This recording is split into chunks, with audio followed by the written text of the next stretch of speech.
The movie begins somewhere in Baghdad, with a robot patrolling the streets of a small town. Suddenly, the civilians on the streets begin to evacuate the area, and soldiers arrive at the scene where explosives have been located. Meanwhile, elsewhere, the robot is being remote-controlled by 3 U.S. soldiers in the Explosives Ordnance Disposal Unit that is in charge of deactivating bombs. The leader of the bomb disposal unit is Staff Sergeant Thompson, and the other 2 soldiers are Specialist Eldridge and Sergeant Sanborn. The robot reaches a pile of sacks, and after checking it, they confirm that the bomb is underneath the pile. They drive the robot back to them, and Specialist Owen Eldridge attaches a small cart to the back of the robot. They then send the robot back to the pile, but along the way, one of the wheels comes off from the small cart. At this point, Sergeant Thompson decides that he's going to sort out the problem manually.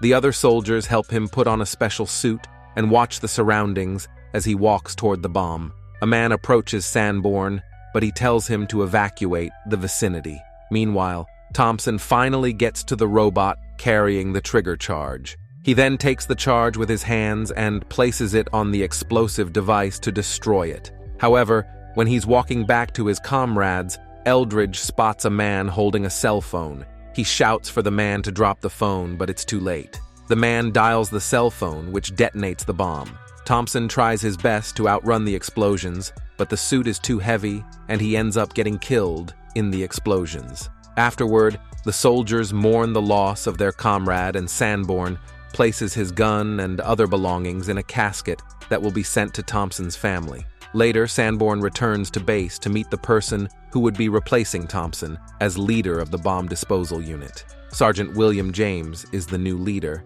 and when Sanborn sees the young man, he welcomes him to the Bravo Company. The following day, James follows the team on their next mission. Arriving at the location, they notice that the streets are empty and the civilians are watching them from their houses. Sanborn communicates with the other Explosive Ordnance Disposal Unit by radio.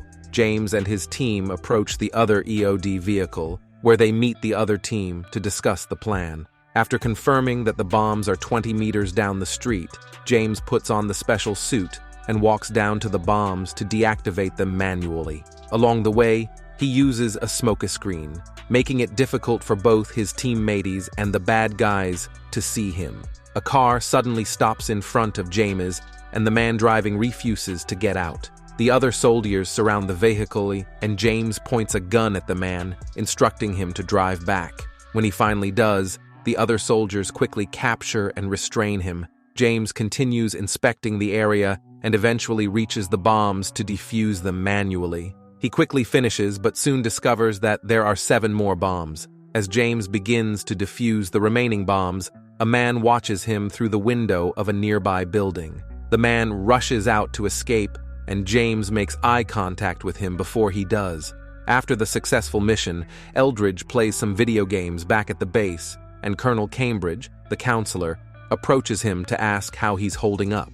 Eldridge blames himself for Thompson's death and suggests that if he had just shot the man with the cell phone, their friend would still be alive. Outside, James is approached by a boy selling CDs, and after some persuasion, he agrees to buy some from the boy, who reveals his name is Beckham and works for a merchant.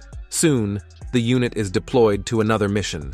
James asks what the situation is, and he finds out that a car has been illegally parked close to the United Nations building and suspected to be a bomb. James puts on the suit again and heads to the car. However, a man watching from the roof shoots the car, and part of it catches fire. James quickly uses a fire extinguisher to put out the flames and asks Sanborn to get to higher ground to monitor the perimeter. James finds the bomb in the car and takes off the protective suit because it made him uncomfortable. As he searches for the trigger, Sanborn and Eldridge notice some men on the roof watching them, and one is even filming with a camera. Sanborn constantly asks James what his situation is over the radio, so James gets pissed off by the constant distraction and throws his headset away. In a short while, James successfully eliminates the threat by disarming the car bomb, and while Sanborn punches him for ignoring him during the mission, their superior, Colonel Reed, arrives and commends him. He asks James how many bombs he has disarmed, and the latter replies that the exact number is 873.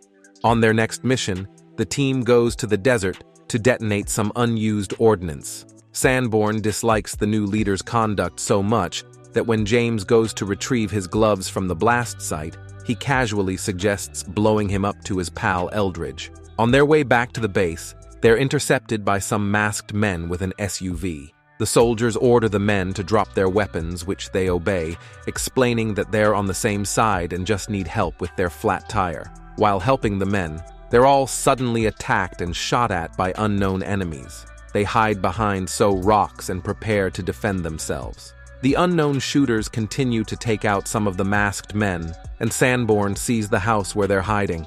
The scorching heat makes it difficult for him to see properly through his scope, so James guides him till he manages to take out the 3 insurgents. When Eldridge spots a 4th man attempting to give their location away, he asks permission from his comrades to shoot, and James tells him that it's his decision to make. Hearing this, Eldridge shoots and kills the 4th insurgent. When they return to their base, they have some drinks. James and Sanborn finally warm up to each other. Sanborn sees some of James' belongings in a box and picks out the picture of his son and some other stuff, including his wedding ring. Afterward, the guys punch each other in the gut for fun as a way of bonding.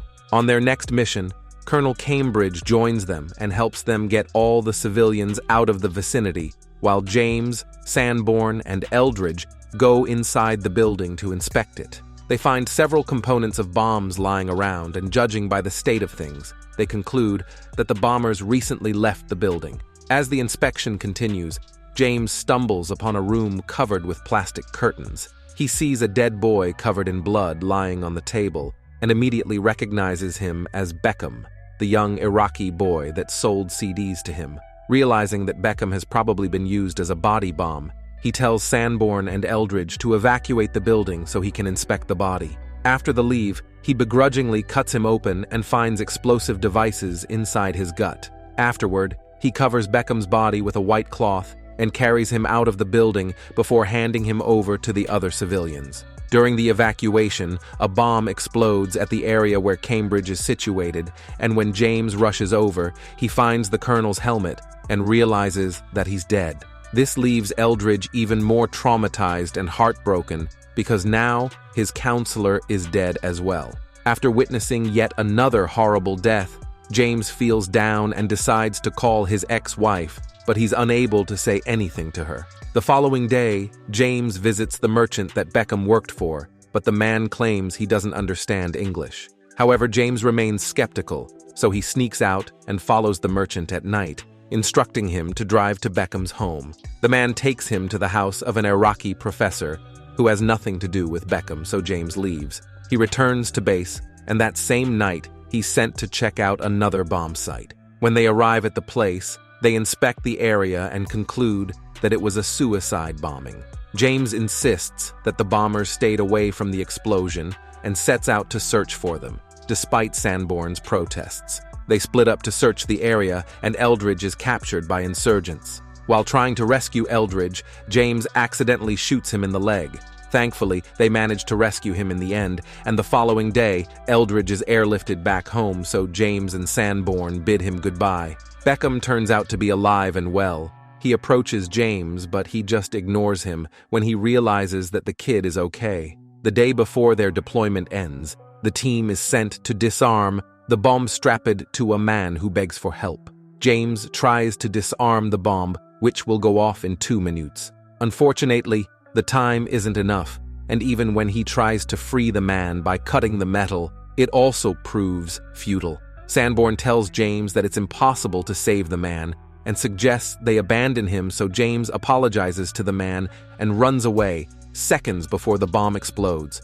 On their way back to base, Sanborn admits the dangers of their job and reveals that he's scared he would die without having a family. He then advises James to go back home and raise his son. After the Bravo company's rotation is over, James returns home to his baby boy. However, he gets bored with normal civilian life and soon decides that it's not for him. Not long after, James returns to the army, and the story ends with him joining the Delta Company on a year-long duty of disarming bombs and saving lives. That's all for today's recap. Hope you enjoyed it.